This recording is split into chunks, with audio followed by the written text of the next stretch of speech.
को जय भीम, जय मूल निवासी, जय संविधान।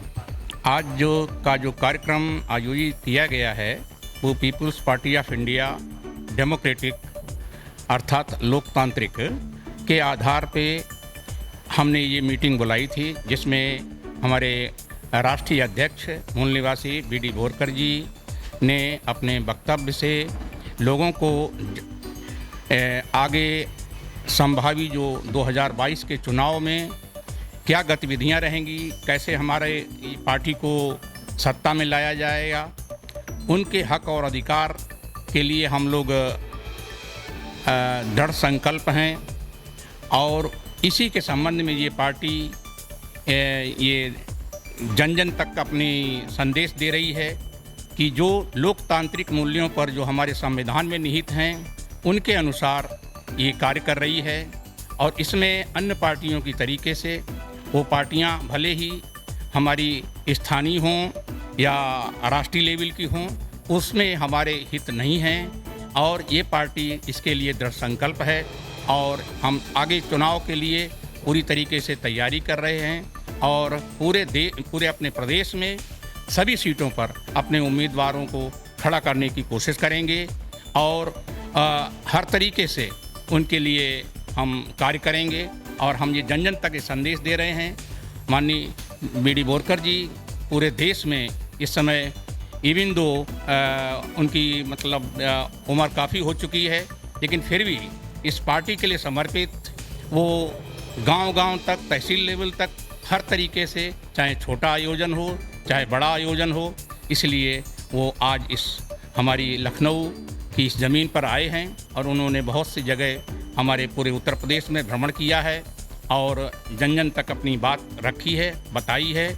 और हम लोग ये तैयारी कर रहे हैं, उम्मीदवारों का भी लिस्ट बना रहे हैं और हर तरीके से हमारी पार्टी मैदान में उतरेगी। और निश्चय रूप से हम आशा करते हैं कि हम सफल होंगे और एक दिन सत्ता हमारे मूल निवासियों के हाथों में आएगी।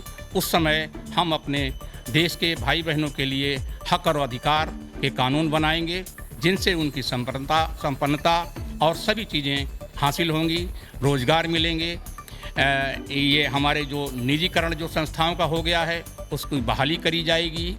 हम ओबीसी की जनगणना के लिए प्रतिबद्ध हैं, उसके लिए भी महिलाओं की समस्याओं के लिए, युवकों की समस्याओं के लिए हम दृढ़ संकल्प हैं। उनके सारे हितों की रक्षा करने के लिए हम कोशिश करेंगे। उत्तर प्रदेश में एटलीस्ट जो चुनाव होने जा रहा है या पंजाब में होने जा रहा है, उत्तराखंड में होने जा रहा है, इसमें इस पार्टी का रोल क्या होगा और अन्य पार्टियों का रोल 70 साल से क्या होता चला आ रहा है, इसका मुख्य अंतर ये बताने का प्रयास किया गया है कि ये पार्टी पूर्ण रूप से भारतीय संविधान के मूल्यों के आधार पर स्थापित की गई है।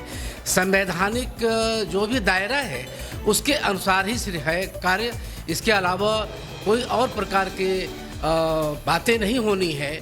सिर्फ और सिर्फ भारतीय संविधान के रक्षा के लिए, भारत संविधान के एक एक आर्टिकल को लागू करने के लिए ये पार्टी आज मैदान में है। और भारतीय संविधान जैसा कि जस्टिस ने लिखा हुआ है कि भारतीय संविधान जैसे जैसे लागू होगा वैसे वैसे समता समाज में आएगी। उसी तरह से जैसे कोई रोड रोलर होता है और वो जब चलता है तो रोड को समतल कर देता है, तो आज देश की जो मांग है वो ये है कि समता आवे, स्वतंत्रता आवे, बंधुत्व आवे और सबको न्याय मिले। इस दिशा में इस पार्टी का मुख्य एजेंडा है। आज की डेट में जो केंद्र उत्तर प्रदेश सरकार जो चल रही है, इसमें निजीकरण पर बहुत बल दिया गया है। इसमें निजीकरण के कारण जो संविधान में आर्टिकल 16(4) या संविधान के अंदर जो और आर्टिकल्स दिए हुए हैं उसका एक तरह से उल्लंघन होता चला जाएगा। साथियों, जब ये निजीकरण हो जाएगा तो रिजर्वेशन का फ़ायदा न तो एससी को मिलेगा, न ओबीसी को मिलेगा, न एसटी को मिलेगा। जैसा कि मैं समझ सकता हूँ कि 10% जो सुदामा कोटा है, जो सवर्णों का आर्थिक आधार पर कोटा है, वो भी फुलफिल नहीं हो पाएगा। इसलिए हम सभी लोगों को मिल करके अगर ये चाहते हैं कि इस देश को बर्बाद होने से बचाया जाए, इस देश को लोकतांत्रिक देश बचाए रखने के लिए काम किया जाए, तो इस पीपीआईडी के बैनर तले आना बहुत अनिवार्य हो जाएगा, ऐसा मेरा मानना है।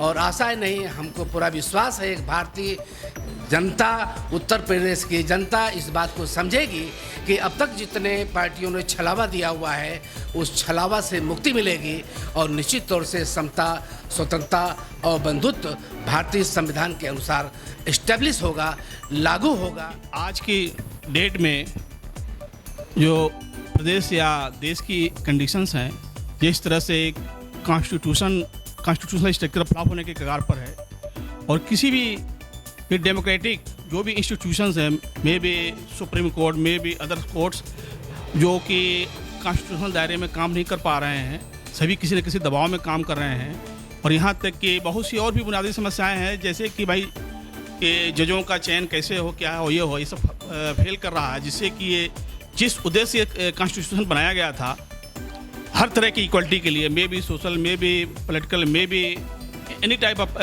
इकोनॉमिक इक्वलिटी, मगर ये कॉन्स्टिट्यूशन उस पर आज के पिछले करीब जो भी पिछले दो कार्यकाल से पार्टी शासन कर रही है, जिसे खिलाफ कर रहा है, उसमें ये बड़ा महत्वपूर्ण हो गया है कि ये people's party of India democratic जैसे सामने आए और इस पर कार्य करे। और कार्य करने के लिए बहुत ही बुनियादी तौर पर हम लोगों ने सोचा है कि जब तक हम पॉलिटिक्स में पार्टिसिपेट नहीं करेंगे या हम लॉ मेकर नहीं बनेंगे, हम पार्लियामेंट में नहीं जाएंगे या हम किसी भी क्या कहते हैं कि सत्ता में नहीं आएंगे, तो हम हमेशा बेगर की पोजीशन में रहेंगे और कभी भी गिवर की पोजीशन में नहीं आ पाएंगे।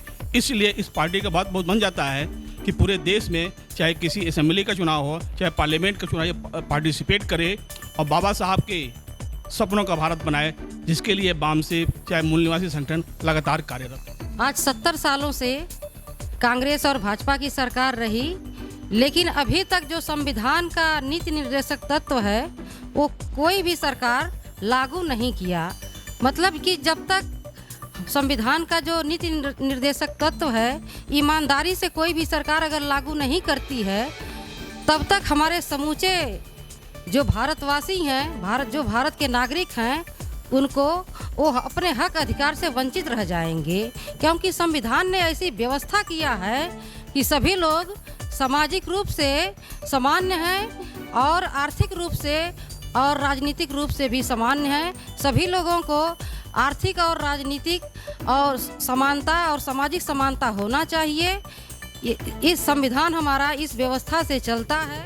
जो भारत में 50% महिलाओं की आबादी है, उस हिसाब से मतलब कि किसी भी पार्टी में महिलाओं को उतनी आबादी मतलब कि भागीदारी नहीं दी गई है, लेकिन पीपीआईडी ने महिलाओं को 50% अपने राजनीतिक पार्टी में भागीदारी दी है। और पीपल्स पार्टी ऑफ इंडिया जब सत्ता में आएगी तो जैसा कि कहा जाता है कि जिसकी जितनी संख्या भारी उसकी उतनी भागीदारी। इन्हीं शब्दों के साथ मैं अपना वक्तव्य बंद कर रही हूँ। जय भीम, जय मूल निवासी, जय संविधान।